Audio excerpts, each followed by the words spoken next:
Hello friends, in this video I'll show you how to remove unwanted data from Excel cell.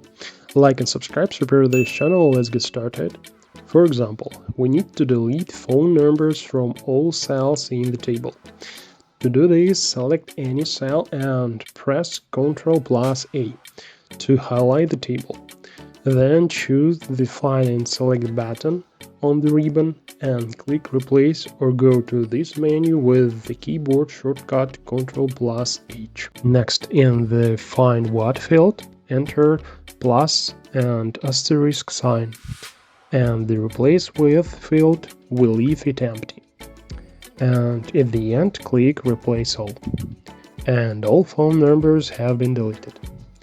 If we need to delete the names, then we do the same. Select the table, go to the Replace menu, and first enter the asterisk sign and the dot sign. Then click Replace All, and the task is completed. Now you know a little more. Thanks for watching.